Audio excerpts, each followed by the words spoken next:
Hi friends, welcomes to Vasantham Saravanan channel. இன்றைக்கி நம்ம சேனலில் ஒரே ஒரு டோ வச்சு 4 வகையான ஈஸியான ஸ்நாக்ஸ் ரெசிபி எப்படி செய்யறதுன்னு தான் பார்க்க போகிறோம். இந்த 4 வகையான ஸ்நாக்ஸ் ரெசிபியை வித்தின் 1 ஹவர்க்குள்ளே நம்ம ஈஸியாக செஞ்சு முடிச்சிடலாம். ஸ்டார்டிங்கில் வீடியோவில் சொல்லியிருக்க மாதிரி இந்த டோ எப்படி ப்ரிப்பேர் பண்ணுறது அப்படின்ற மெஷர்மெண்ட்டை கரெக்டாக பார்த்து தெளிவாக தெரிஞ்சு வச்சுக்கோங்க. அதுக்கப்புறம் நம்ம சின்ன சின்ன வேரியேஷனோட இந்த 4 வகையான ஸ்நாக்ஸையும் ஈஸியாக செஞ்சு முடிச்சிடலாம். நமக்கு ரொம்ப ரொம்ப பிடிச்சமான ட்ரெடிஷ்னலான ரிப்பன் பக்கோடா, முறுக்கு, தட்டை, எல்லடைன்னு சொல்லுவாங்க எங்கள் ஊர்லலாம், தட்டை, அது கூடவே பட்டர் முறுக்கு, இதெல்லாம் எப்படி செய்கிறதுன்னு தான் பார்க்க போகிறோம். வாங்க இப்போது வீடியோக்குள்ளே போகலாம். வீடியோக்குள்ளே போகிறதுக்கு முன்னாடி நம்ம வசந்தம் சரவணன் சேனலை சப்ஸ்கிரைப் பண்ணாதவங்க சப்ஸ்கிரைப் பண்ணிக்கோங்க. கூடவே இருக்க பெல் ஐக்கானையும் கிளிக் பண்ணிக்கோங்க. நான் இன்றைக்கி இந்த ஸ்நாக்ஸ் ரெசிபிலாம் செய்கிறதுக்காக கடையிலேருந்து வாங்கின அரிசி மாவு தான் பயன்படுத்தியிருக்கேன். வீட்டிலே அரைச்ச இடியாப்ப மாவு, பச்சரிசி மாவு எது இருந்தாலும் தாராளமாக நம்ம எடுத்துக்கலாம். பச்சரிசி மாவு தான் எடுத்துக்கணும்னு அவசியம் கிடையாது. புழுங்கல் அரிசி மாவு இருந்தாலும், எந்த மாவு இருந்தாலும் அரிசி மாவு நம்ம தாராளமாக எடுத்துக்கலாம். இப்போ கடையிலேருந்து வாங்கின அரிசி மாவுலேருந்து ஒரு 4 டம்ளர் அளவுக்கு அரிசி மாவு எடுத்துக்கிறேன். இந்த அரிசி மாவை மாவு சலிக்கிற சல்லடையில் சேர்த்து சலிச்சு எடுத்துக்கலாம். எந்த அரிசி மாவாக இருந்தாலும் ஒரு டைம் நம்ம சலிச்சுட்டு பயன்படுத்துறது ரொம்ப ரொம்ப நல்லது. ஏன்னா அதில் அரைப்படாமல் அரிசி ஏதாவது இருக்கலாம். ஸோ அது சம்டைம்ஸ் வெடிக்கிறதுக்கு வாய்ப்பு இருக்குது. அதனால் சலிச்சுட்டு மாவை பயன்படுத்துங்க. இப்போ 4 டம்ளர் அளவுக்கு அரிசி மாவு சலிச்சாச்சு. இப்போ அடுத்ததாக 1 டம்ளர் அளவுக்கு பொட்டுக்கடலை, நம்ம சட்னிக்கெலாம் பயன்படுத்துவோம் இல்லையா, அந்த பொட்டுக்கடலை எடுத்து வச்சுருக்கேன். இப்போ அதை நம்ம மிக்ஸி ஜாரில் சேர்த்துட்டு ஃபைன் பவுடராக அரைச்சி எடுத்துக்கலாம். இப்போ அரைச்சி எடுத்து வந்த இந்த பவுடரை நம்ம மறுபடிக்கும் சல்லடையில் சேர்த்து நல்லா சலிச்சு எடுத்துக்கணும். கண்டிப்பாக சலிச்சுட்டு தான் பயன்படுத்தணும். இப்போ அரைச்சி சலிச்சு வச்சுருக்க இந்த பொட்டுக்கடலை மாவில் 1 டம்ளர் அளவுக்கு மாவு நம்ம இந்த அரிசி மாவு கூட சேர்த்துக்க போகிறோம். ஏன்னா நம்ம 1 டம்ளர் அளவுக்கு பொட்டுக்கடலை எடுத்துக்கிட்டோம். அதை அரைச்ச பிறகு கொஞ்சம் எக்ஸ்ட்ராவாக மாவு இருக்க மாதிரி இருக்கும். ஆனால் 4 டம்ளர் அளவுக்கு அரிசி மாவுக்கு 1 டம்ளர் அளவுக்கு பொட்டுக்கடலை மாவு மட்டும்தான் சேர்க்கணும். இந்த மெஷர்மெண்ட் கரெக்டாக இருக்கும். இப்போ அடுத்ததாக ஸ்டவ் ஆன் பண்ணிவிட்டு ஒரு பாத்திரத்தை ஹீட் பண்ணி வச்சுருக்கேன். இப்போ அதில் 2 டம்ளர் அளவுக்கு தண்ணி சேர்த்துக்கிறேன். இந்த தண்ணி நல்லா கொதிக்க ஆரம்பிக்கிட்டோம். இப்போ இந்த தண்ணியில் 2 டீஸ்பூன் அளவுக்கு பட்டர் சேர்த்துக்கிறேன். சப்போஸ் உங்ககிட்ட பட்டர் இல்லைன்னா இப்போ இதே மெஷர்மெண்ட்டில் 3 டீஸ்பூன் அளவுக்கு நார்மலாக நம்ம இந்த பொரிக்கிறதுக்காக பயன்படுத்துவோம் இல்லையா எண்ணெய், அந்த எண்ணெயை நம்ம பயன்படுத்திக்கலாம். ரீஃபைண்ட் ஆயில், கடலை எண்ணெய், அந்த மாதிரி எந்த எண்ணெய் இருந்தாலும் பயன்படுத்திக்கலாம். நல்லெண்ணெயை தவிர்த்துடலாம். இப்போ இதில் ஒரு 1/4 டீஸ்பூன் அளவுக்கு ஓமம் சேர்த்துக்கலாம். ஓமம் சேர்த்தாச்சு. அடுத்ததாக ஒரு 1/4 டீஸ்பூன் அளவுக்கு கருப்பு எள்ளு சேர்த்துக்கலாம். தேவையான அளவுக்கு உப்பு சேர்த்துக்கலாம். உப்போட அளவு பார்த்திங்கன்னா இப்போ நம்ம இதை கொஞ்சமாக டேஸ்ட் பண்ணி பார்த்தோம்னா லைட்டாக கொஞ்சமாக கரிக்கிற மாதிரி இருக்கணும். ரொம்ப ஓவராக கரிக்கக்கூடாது. கொஞ்சம் மைல்டாக கரிக்கிற மாதிரி இருக்கணும். அந்த அளவில் நம்ம உப்பு சேர்த்துக்கிட்டோம்னா நம்ம மாவு சேர்த்துட்டு இந்த டோ ரெடி பண்ணும்போது ஸ்நாக்ஸ் கரெக்டான ஒரு பர்ஃபெக்டான ஒரு டேஸ்ட்டில் கிடைக்கும் நமக்கு. இப்போ பட்டர் எல்லாம் மெல்ட் ஆகி தண்ணி கொதிக்க ஆரம்பிச்சிடுச்சு. இதில் 2 டம்ளர் அளவுக்கு நம்ம ஆல்ரெடி ரெடி பண்ணி வச்சுருக்கிற பொட்டுக்கடலை அரிசி மாவு சலிச்சு வச்சுருக்கோம் இல்லையா, அதுலேருந்து 2 டம்ளர் அளவுக்கு மட்டும் மாவு சேர்த்துக்கிறோம். 2 டம்ளர் அளவுக்கு மாவுக்கு 2 டம்ளர் அளவுக்கு தண்ணி கரெக்டாக இருக்கும். சப்போஸ் மாவு கொஞ்சம் இலக்கமாக இருந்துச்சுன்னா நீங்கள் கொஞ்சமாக இன்னும் கொஞ்சம் எக்ஸ்ட்ராவாக நம்ம சலிச்சு வச்சுருக்க மாவுலேருந்து சேர்த்துக்கலாம். இப்போ இந்த சுடு தண்ணியில், அதாவது கொதிக்கிற தண்ணியில் மாவு சேர்த்துட்டு நம்ம ஸ்டவ்வை ஆஃப் பண்ணிடணும். அதுக்கப்புறம் ஸ்டவ்வை ஆனில் வச்சுருக்கக்கூடாது. நல்லா இந்த தண்ணியில் இந்த மாவு நல்லா கலந்து விட்டுடணும். கலந்து விட்டுட்டு அதுக்கப்புறம் இதை அப்படியே மூடி போட்டு வச்சிடணும். மூடி போட்டு வச்சுட்டு இந்த சுடு தண்ணியில் இந்த மாவு வெந்து வரணும். இது எதுக்காகனா, நம்ம கடையிலேருந்து மாவு வாங்கியிருப்போம் அரிசி மாவு, அது புழுங்கல் அரிசி மாவா பச்சரிசி மாவா எதுவுமே நமக்கு தெரியாது. சில அரிசி மாவு பார்த்திங்கன்னா தண்ணி அதிகமாக இழுக்கும், சிலது தண்ணி கம்மியாக இழுக்கும், சிலது பார்த்திங்கன்னா கடுக்குன்னு வந்துடும். ஸ்நாக்ஸ் கிறிஸ்பியாக இருக்காது. ஸோ அந்த மாதிரிலாம் இல்லாமல் ஸ்நாக்ஸ் நல்லா கிறிஸ்பியாக வர்றதுக்காக இந்த மாதிரி நம்ம கொதிக்க வச்ச தண்ணியில் டோ ரெடி பண்ணி செஞ்சோம்னா கண்டிப்பாக கேரண்டியாக நமக்கு ஸ்நாக்ஸு நல்லா கிறிஸ்பியாக கிடைக்கும். இப்போ நல்லா கலந்தாச்சு இந்த மாவை. இதை அப்படியே நம்ம மூடி போட்டு வச்சிடலாம். இப்போ அடுத்ததாக ஸ்டவ் ஆன் பண்ணிவிட்டு ஒரு பாத்திரத்தை ஹீட் பண்ணி வச்சுருக்கேன். இப்போ இந்த பாத்திரத்தில் 2 டம்ளர் அளவுக்கு நம்ம தண்ணி சேர்த்துக்கலாம்.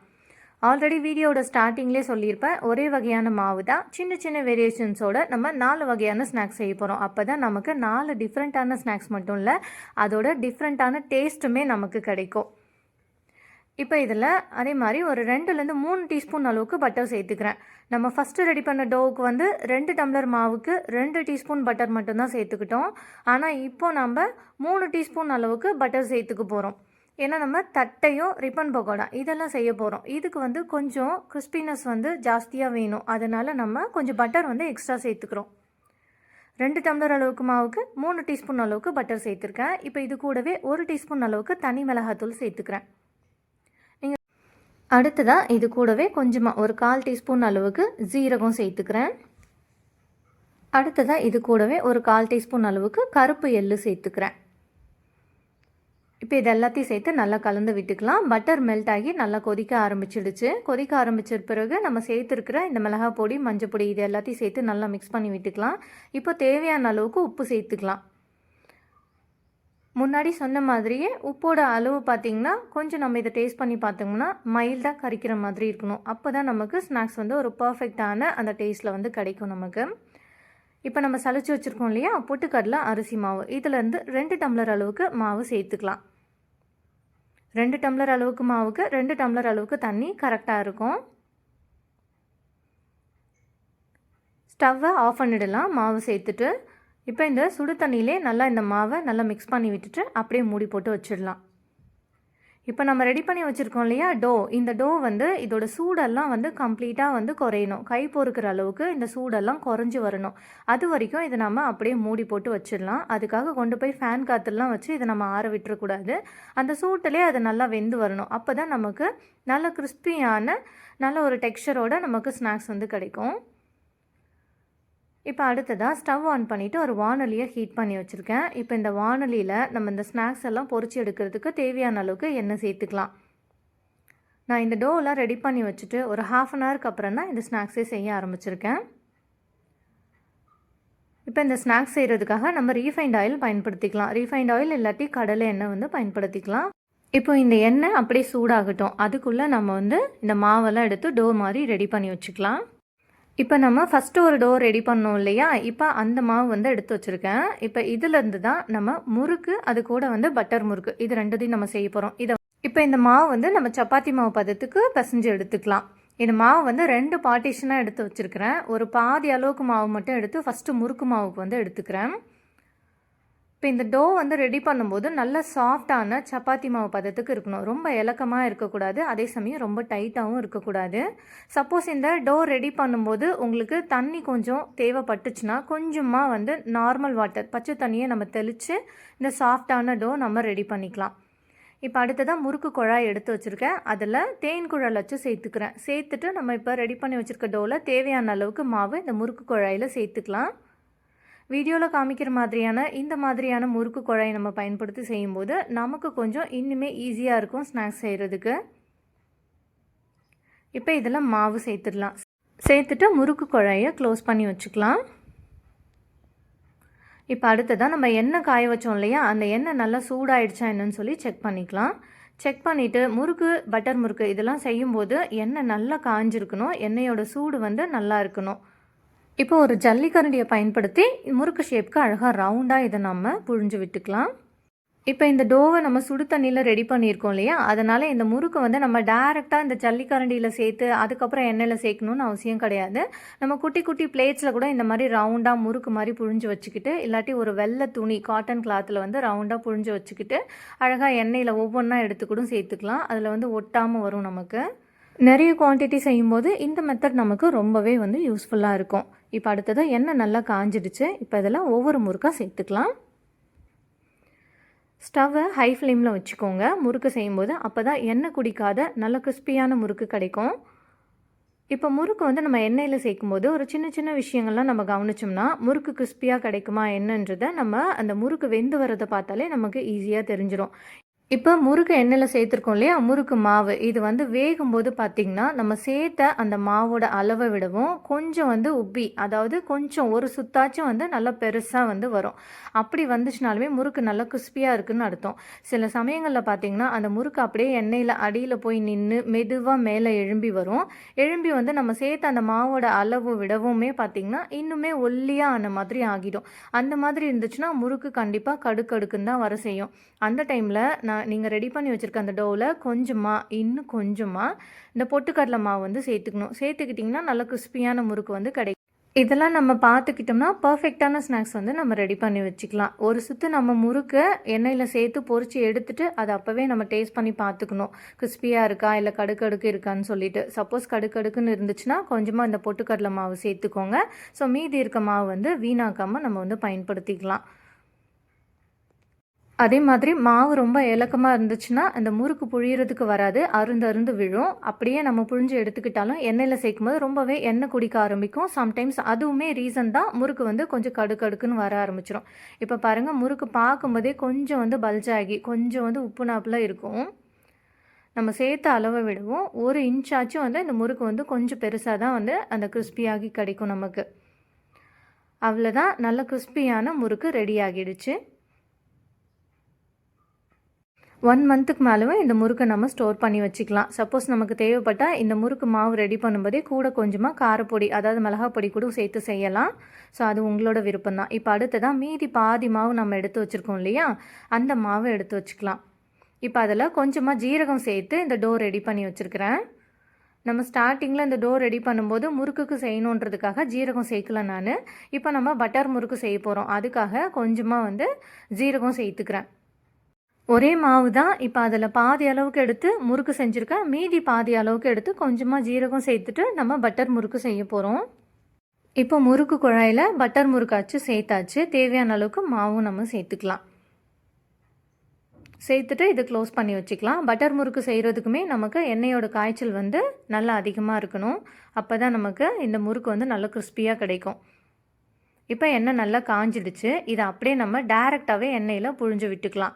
இந்த பட்டர் முறுக்கு செய்யும்போது மட்டும் எண்ணெயில் டைரெக்டாக நம்ம சேர்த்துப்போம் இல்லையா, அதனால் நம்ம கையில் அனல் அதிகமாக அடிக்கிற மாதிரி இருக்கும். ஸோ வந்து பார்த்து அதை பொறுமையாக வந்து சேர்த்துக்கோங்க.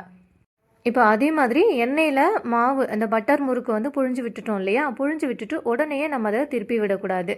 ஒரு நிமிஷம் வெயிட் பண்ணி அது ஓரளவுக்கு கொஞ்சம் ஸ்டிஃப் ஆகணும். ஒரு சைடு நல்லா வெந்து வரணும். வெந்து வந்துட்ட பிறகு நம்ம இதை கரண்டியை வச்சு திருப்பி விட்டுக்கலாம். இப்போ இந்த பட்டர் முறுக்கு வந்து நல்லா வெந்துட்ட பிறகு நம்ம வெளியில் எடுத்து வச்சு கூட இதை வந்து குட்டி குட்டி பீசஸாக உடச்சி வச்சுக்கலாம். அப்படி இல்லாட்டி இப்போ எண்ணெயில் வந்து சேர்த்துட்டு இந்த மாதிரி ஒரு நைஃப் வச்சு எடுத்து விட்டோம்னா அதுவாகவே வந்து கட்டாகி வரும்.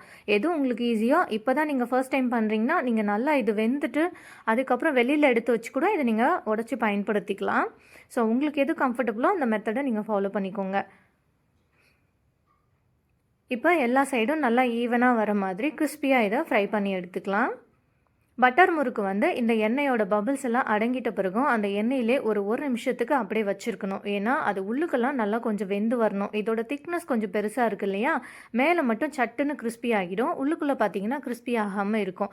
அதனால பட்டர் முறுக்கு எடுக்கும்போது ஒரு நிமிஷத்துக்கு அந்த எண்ணெயோட பபிள்ஸ்லாம் அடங்கிட்ட பிறகும் 1 நிமிஷத்துக்கு அப்படியே எண்ணெயில் வச்சுருந்து அதுக்கப்புறம் நம்ம வெளியில் எடுத்தோம்னா நல்லா ஈவனாக கிறிஸ்பியான பட்டர் முறுக்கு வந்து நமக்கு கிடைக்கும். இப்போ பட்டர் முறுக்கு ரெடி ஆகிடுச்சு. இதை நம்ம வெளியில் எடுத்துடலாம். அவ்வளோதான், நல்ல கிறிஸ்பியான பட்டர் முறுக்கு வீட்டிலையே சிம்பிளான மெத்தடில் நம்ம ரெடி பண்ணியாச்சு. இந்த பட்டர் முறுக்குமே நம்ம 1 மந்த் வரைக்கும் ஸ்டோர் பண்ணி பயன்படுத்திக்கலாம். நம்ம வீட்டிலே செய்கிறதால ரொம்பவே ஹெல்த்தியாகவும் இருக்கும். இப்போ அடுத்ததாக 2வது நம்ம ஒரு டோ ரெடி பண்ணி வச்சோம் இல்லையா, அந்த மாவை எடுத்துக்கலாம். இப்போ இதை நல்லா கலந்து விட்டுக்கலாம். நல்லா மிக்ஸ் பண்ணி விட்டுட்டு இதில் பாதி அளவு ஃபஸ்ட்டு தனியாக எடுத்து வச்சுக்கிறேன். பாதி அளவுக்கு மாவு இதை வந்து 2ஆக வந்து நம்ம பிரித்து எடுத்துக்கலாம்.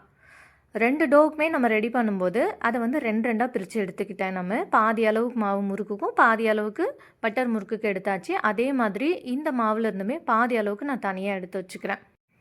இப்போ இதுலேருந்து ஒரு பாதி அளவுக்கு மட்டும் மாவு எடுத்துட்டு அதில் கொஞ்சமாக ஊற வச்சுருக்க கடலைப்பருப்பு சேர்த்துக்கிறேன். ஒரு 3லேருந்து 4 டீஸ்பூன் அளவுக்கு கடலைப்பருப்பு ஊற வச்சுருக்கேன். இப்போ அந்த கடலைப்பருப்பை நம்ம இது கூட சேர்த்துக்கலாம்.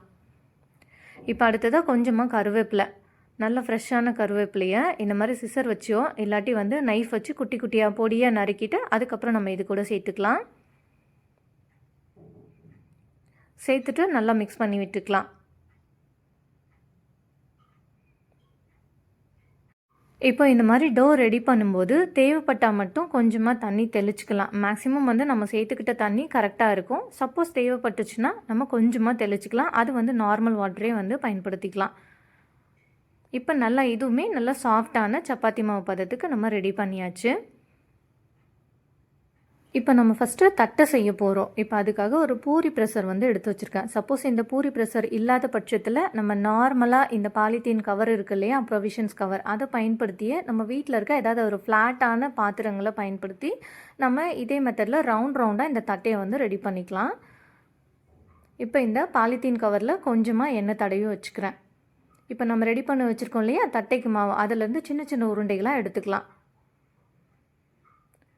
இப்போ எடுத்துகிட்டு இந்த பாலித்தீன் கவரில் வச்சு நம்ம இந்த பூரி ப்ரெஷரில் வச்சு அழகாக ரவுண்ட் ஷேப்க்கு இதை வந்து திரட்டி எடுத்துக்கலாம். இப்போ இந்த மாவெல்லாம் குட்டி குட்டி உருண்டைகளாக ரெடி பண்ணி வச்சாச்சு. ஒவ்வொன்றா எடுத்து நம்ம இந்த பூரி ப்ரெஷரில் வச்சு நம்ம ப்ரெஸ் பண்ணி எடுத்துக்கலாம் அழகாக ரவுண்ட் ஷேப்க்கு. இப்போ இதே மெத்தடில் இந்த பாலித்தீன் கவரில் எண்ணெயை தடவிட்டு நம்ம அதில் அந்த சின்ன சின்ன உருண்டைகளை வச்சுட்டு நம்ம வீட்டில் இந்த கப்பு கிண்ணங்கள்லாம் இருக்கும் இல்லையா, அந்த மாதிரி அடிப்பாகம் ஃப்ளாட்டான ஏதாவது ஒரு கப்பு கிண்ணங்களை வச்சு நம்ம அதை அழுத்தினோம்னா அழகாக ரவுண்ட் ஷேப்க்கு வந்துடும். பூரி ப்ரெஷர் இல்லாத பட்சத்தில் நம்ம அந்த மாதிரி செஞ்சுக்கலாம். இப்போ இது ரவுண்ட் ஷேப்க்கு ரெடி பண்ணியாச்சு. இதில் வந்து குட்டி குட்டி சின்ன சின்ன ஹோல்ஸ் வந்து போட்டு விட்டுக்கணும். இது எதுக்காகனா தட்டை வந்து சம்டைம்ஸ் நல்லா உப்பி வரும். உப்பி வரும்போது அதுக்குள்ளே எண்ணெயெல்லாம் சேர்ந்துக்கும்.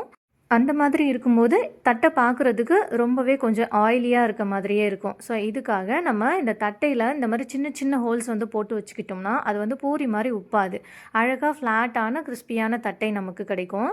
நம்ம வீட்டில் இந்த ஸ்போக் கரண்டிலாம் இருக்கும் இல்லையா, முள்ளு கரண்டி, அதை வந்து பயன்படுத்தி இந்த மாதிரி சின்ன சின்ன ஹோல்ஸ் வந்து நம்ம இந்த தட்டையில் போட்டு விட்டுக்கலாம். தட்டை மட்டும் நம்ம பொரிக்கிறதுக்கு முன்னாடியே இந்த மாதிரி ரவுண்ட் ஷேப்க்கு ரெடி பண்ணி வச்சுக்கணும். இந்த முறுக்கு, பட்டர் முறுக்கு இதெல்லாம் நம்ம அப்படியே டேரெக்டாக அந்த டைமில் வந்து நம்ம அந்த ஷேப்க்கு ரெடி பண்ணி எண்ணெயில் சேர்க்கலாம். ஆனால் தட்டையை மட்டும் நம்ம முன்னாடியே வந்து ரெடி பண்ணி வச்சுக்கணும். இது எதுக்காகனா குறைவான எண்ணெயிலே நம்ம மேக்ஸிமம் தட்டையை வந்து பொரிச்சு எடுத்துக்கலாம். ஆன் ஸ்பாட்டில் நம்மளால் வந்து இது ரவுண்டாக வந்து திரட்டி அதில் வந்து இந்த ஹோல்ஸ் போட்டு நம்ம வந்து எண்ணெயில் சேர்த்துட்ருக்க முடியாது. ஏன்னா தட்டை வந்து சட்டுன்னு வெந்துடும். எண்ணெயில் சேர்க்கும் போது இந்த தட்டையை நம்ம ரெடி பண்ணிட்டு இருந்தோம்னு வச்சுக்கோங்களேன், இந்த ஃபஸ்ட்டு சேர்த்த தட்டை பார்த்திங்கன்னா உடனே சட்டுன்னு வெந்து வந்துடும். ஸோ அடுத்தடுத்து நம்ம சேர்க்கும் போது ஈவனாக கிறிஸ்பியான தட்டை வந்து நமக்கு கிடைக்காது. இப்போ அதுவே இந்த மாதிரி ரவுண்ட் ஷேப்பில் ரெடி பண்ணி வச்சுக்கிட்டோம்னா ஒரே டைமில் நம்ம இந்த தட்டை எல்லாத்தையும் ஒவ்வொன்றா மெதுவாக நம்ம இந்த எண்ணெயில் சேர்த்துக்கிட்டோம்னா ஈவனாக எல்லா தட்டையும் ஒரே மாதிரி கிறிஸ்பியாக வெந்து கிடைக்கும் நமக்கு. இப்போ தட்டை எல்லாத்தையும் எண்ணெயில் சேர்த்தாச்சு. சேர்த்துட்டு லேஸாக இந்த மாதிரி அந்த கரண்டியை வச்சு டேப் பண்ணி விடணும். ரொம்ப அழுத்திடக்கூடாது. எடுத்த உடனே ஃபஸ்ட்டு லேசாக நம்ம வந்து இந்த மாதிரி டேப் பண்ணி விட்டுக்கலாம். அந்த எண்ணெய் வந்து அந்த தட்டைக்கு மேலேயும் படுற மாதிரி. அப்போ தான் நமக்கு நல்லா ஈவனாக கிறிஸ்பியான ஒரு தட்டை வந்து கிடைக்கும். அதே மாதிரி தட்டையுமே சேர்த்துட்டு ஒரு நிமிஷம் இல்லை 2 நிமிஷத்துக்கு அப்புறமா நம்ம இதை திருப்பி விட்டுக்கலாம். அது வரைக்கும் இந்த மாதிரி லேசாக மேலே மட்டும் டேப் பண்ணி விட்டுக்கலாம். ஓரளவுக்கு தட்டை நல்லா கிறிஸ்பியாக வெந்துட்ட பிறகு நல்லா அதை திருப்பி திருப்பி விட்டு ஈவனாக எல்லா தட்டையும் கிறிஸ்பியாக நம்ம எடுத்துக்கலாம். தட்டையுமே நமக்கு பார்த்திங்கன்னா இந்த எண்ணெயோட பபிள்ஸ் எல்லாம் அடங்கிட்ட பிறகு ஒரு நிமிஷத்துக்கு நம்ம அந்த எண்ணெயிலே வச்சுருக்கணும். அப்போ தான் அது முழுசுமாக கிறிஸ்பியான தட்டை கிடைக்கும். சில சமயம் பார்த்திங்கன்னா தட்டை எவ்வளோ தான் நம்ம பர்ஃபெக்டாக எடுத்தாலுமே 1 or 2 அந்த தட்டைங்கள் பார்த்திங்கன்னா நடுவில் கொஞ்சம் வேகாமல் இருக்க மாதிரியே இருக்கும். ஸோ அதுக்காக நம்ம இந்த மாதிரி 1 நிமிஷம் நம்ம எண்ணெயிலே வச்சுருந்து எடுத்தோம்னா நல்லா ஈவனாக எல்லா தட்டையும் கிறிஸ்பியாக இருக்கும். சப்போஸ் எடுத்து வச்சுட்ட பிறகு வெளியில் எடுத்து வச்சுட்ட பிறகு ஏதாவது தட்டை அந்த மாதிரி சரியாக கிறிஸ்பியாக இல்லாமல் இருந்துச்சுன்னா நீங்கள் அகெயின் ஸ்டவ்வை வந்து ஸ்லோ ஃப்ளேமில் வச்சு அதை வந்து நம்ம சேர்த்துக்கலாம். இல்லாட்டி அடுத்த தட்டை செய்யும்போது அதை கரெக்டான டைமில் நம்ம சேர்த்துக்கிட்டோம்னா ஈவனாக வந்து எல்லா தட்டையும் கிறிஸ்பியாக வெந்து கிடைக்கும். இப்போ தட்டை நல்லாவே வெந்துருச்சு, கிறிஸ்பி ஆகிடுச்சு. இந்த எண்ணெயோட பபிள்ஸ் எல்லாமே அடங்கிடுச்சு. 1 நிமிஷத்துக்கு நம்ம இந்த எண்ணெயிலே வச்சுருக்கலாம். பாருங்கள் இந்த அளவுக்கு. இப்போ நம்ம இந்த தட்டையை வெளியில் எடுத்துக்கலாம். ஏர் பபிள்ஸ் அடங்கிட்ட பிறகும் ஒரு நிமிஷத்துக்கு எண்ணெயிலே வச்சுருந்து எடுங்க. அப்போ தான் பர்ஃபெக்டான கிறிஸ்பியான தட்டை நமக்கு கிடைக்கும். அவ்வளோதான், கிறிஸ்பியான காரசாரமான தட்டை ரெடி ஆகிடுச்சு. இந்த தட்டையை நல்லா ஆற வச்சுட்டு அதுக்கப்புறமா ஏர்டைட் கண்டெய்னரில் ஸ்டோர் பண்ணி வச்சுக்கலாம். இந்த தட்டையுமே நம்ம 1 month கிட்ட ஸ்டோர் பண்ணி வச்சுக்கலாம். இப்போ அடுத்ததாக மீதி பாதி மாவு இருந்துச்சு இல்லையா, அதை நம்ம எடுத்துக்கலாம். அதையுமே நல்லா சாஃப்டான சப்பாத்தி மாவு பதத்துக்கு நல்லா ரெடி பண்ணி வச்சுக்கலாம். இந்த 4 ஸ்நாக்ஸுக்குமே நம்ம டோ ரெடி பண்ணும்போது நல்லா சாஃப்டாக இருக்கணும். இந்த டோ ரொம்ப இலக்கமாக இல்லாமல் ரொம்ப டைட்டாக இல்லாமலும் பார்த்துக்கணும். இப்போ அடுத்ததாக ரிப்பன் பக்கோடா தான் செய்ய போகிறோம். ஸோ இது கூட நம்ம எதுவும் சேர்க்கணுன்னு அவசியம் கிடையாது. இப்போ அடுத்ததாக இந்த பட்டர் முறுக்கு அச்சு எடுத்துகிட்டு ரிப்பன் பக்கோடா அச்சு சேர்த்துட்டு தேவையான அளவுக்கு மாவு எடுத்து நம்ம முறுக்கு குழாயில் சேர்த்துடலாம். சேர்த்துட்டு ஆஸ் யூஷுவல் எண்ணெய் நல்லா காஞ்சிட்ட பிறகு நம்ம எண்ணெயில் டைரெக்டாகவே இதை வந்து ரிப்பன் பக்கோடாவாக புழிஞ்சு விட்டுக்கலாம். ரிப்பன் பக்கோடாவுமே நம்ம எண்ணெயில் புழிஞ்சு விட்டுட்டு உடனே நம்ம திருப்பி விட்டுறக்கூடாது. ஸோ எந்த ஸ்நாக்ஸாக இருந்தாலுமே எண்ணெயில் நம்ம சேர்த்துட்டு உடனே அதை நம்ம திருப்பி போடும்போது அது ஒன்று அருந்து விழுந்துடும், இல்லாட்டி அதிகமாக அதனால் எண்ணெய் குடிக்க ஆரம்பிச்சிடும். அதாவது எப்படியுமே அது உடஞ்சி விழும்போது பார்த்திங்கன்னா எண்ணெய் அதிகமாக இழுக்க ஆரம்பிச்சிடும். இப்போ எண்ணெய் நல்லா காஞ்சிடுச்சு. இதில் டேரெக்டாகவே நம்ம ரிப்பன் பக்கோடாவை புழிஞ்சு விட்டுக்கலாம். இப்போ ஒரு சைடு ரிப்பன் பக்கோடா நல்லா வெந்துட்ட பிறகு அப்புறமா நம்ம இதை திருப்பி விட்டுக்கலாம். ரிப்பன் பக்கோடா வேக வைக்கும் போதுமே 2 சைடுமே நல்லா திருப்பி திருப்பி விட்டு வேக வச்சுக்கணும். ஏன்னா நம்ம இந்த ரிப்பன் பக்கோடா புழியும் போது அந்த ஒரு முறுக்கு குழாயில் இருக்க மொத்த மாவுமே டேரெக்டாக வந்து புழிஞ்சு விட்டுருவோம். ஸோ ஒன்று மேலே ஒன்று இது லேயராக விழுகிற மாதிரி இருக்கும். அதனால ஒரு சைடு நல்லா வெந்துட்ட பிறகு அகைன் நம்ம திருப்பி விட்டு இதே மாதிரி திருப்பி திருப்பி விட்டுட்டே இருக்கணும். முறுக்கு எப்படி நம்ம திருப்பி திருப்பி விடுவோமோ அதே மாதிரி இந்த ரிப்பன் பக்கோடாவுமே திருப்பி விட்டு 2 சைடுமே நல்லா கிறிஸ்பியாக ஈவனாக கிறிஸ்பியான பிறகு நம்ம இதை வெளியில் எடுத்துக்கலாம். இப்போ இந்த எண்ணெயோட ஏர் பபிள்ஸ் எல்லாம் ரிலீஸ் ஆன பிறகு இதை நம்ம வெளியில் எடுத்துக்கலாம். ரிப்பன் பக்கோடாவை நம்ம எண்ணெயோட ஏர் பபிள்ஸ் எல்லாம் அடங்கிட்ட பிறகு உடனேவே நம்ம எடுத்துடலாம். அதுக்கப்புறம் நம்ம 1 நிமிஷம் 2 நிமிஷம்லாம் வச்சுருக்கணும்னு அவசியம் கிடையாது. இது சட்டுன்னு நல்லாவே வந்து வெந்து வந்துடும் ஈவனாக. அவ்வளோதான், 4 வகையான ஸ்நாக்ஸ் ரெசிபி சட்டுன்னு நம்ம செஞ்சு முடிச்சாச்சு. இந்த டோ மட்டும் நம்ம கரெக்டாக பார்த்து ரெடி பண்ணிக்கிட்டோம்னா சின்ன சின்ன பொருட்கள் வந்து நம்ம ஆட் பண்ணுறது, அதாவது வேரியேஷனாக நம்ம ஆட் பண்ணுறது மூலியம் 4 வகையான டிஃப்ரெண்ட்டான ஸ்நாக்ஸ் வந்து கண்டிப்பாக நம்ம செஞ்சுக்க முடியும். கண்டிப்பாக 4 வகையான ஸ்நாக்ஸுமே 4 டிஃப்ரெண்ட்டான டேஸ்ட் வந்து நிச்சயமாக கொடுக்கும். மாவு மட்டும் ஸ்டார்டிங்கில் வீடியோவில் எப்படி சொல்லியிருக்கணும், 4 டம்ளர் அளவுக்கு அரிசி மாவுக்கு 1 டம்ளர் அளவுக்கு பொட்டுக்கடலையை அரைச்சிட்டு அதை சலிச்ச 1 டம்ளர் மாவு சேர்த்துக்கணும். 4 டம்ளர் அளவுக்கு அரிசி மாவு, 1 டம்ளர் அளவுக்கு அரைச்சி எடுத்து சலிச்ச பொட்டுக்கடலை மாவு, இதுதான் ரேஷியோ. ஸோ இந்த மாவை வந்து நல்லா மிக்ஸ் பண்ணி வச்சுக்கிட்டு எல்லா ஸ்நாக்ஸ்க்கும் நம்ம தாராளமாக பயன்படுத்திக்கலாம். ரொம்ப ரொம்ப கிறிஸ்பியான ஸ்நாக்ஸ் கிடைக்கும். இதே ஸ்நாக்ஸை நம்ம வெறுமனே அரிசி மாவுலையுமே பண்ணலாம். ஆனால் இதோட கிறிஸ்பினஸை விட அது கொஞ்சம் ஒரு பாயிண்ட் வந்து அது கம்மியாக தான் இருக்கும். பட் ஆனால் வெறுமனே அரிசி மாவு வச்சுமே சேம் மெத்தடில் சின்ன சின்ன இந்த இன்க்ரீடியண்ட்லாம் சேர்த்து செய்யும்போது ரொம்பவே கிறிஸ்பியான ஸ்நாக்ஸ் கிடைக்கும். கொஞ்சமாக குவான்டிட்டி ஃபஸ்ட்டு செஞ்சு பாருங்கள், நிச்சயமாக பர்ஃபெக்டாக வரும். ஓகே ஃப்ரெண்ட்ஸ், இந்த வீடியோ உங்களுக்கு ரொம்ப பிடிச்சிருந்தா இந்த ரெசிபியை உங்களோட ஃபேமிலி அண்ட் ஃப்ரெண்ட்ஸ்க்கு ஷேர் பண்ணுங்கள், லைக் பண்ணுங்கள், கமெண்ட் பண்ணுங்கள். தேங்க்ஸ் ஃபார் வாட்சிங்.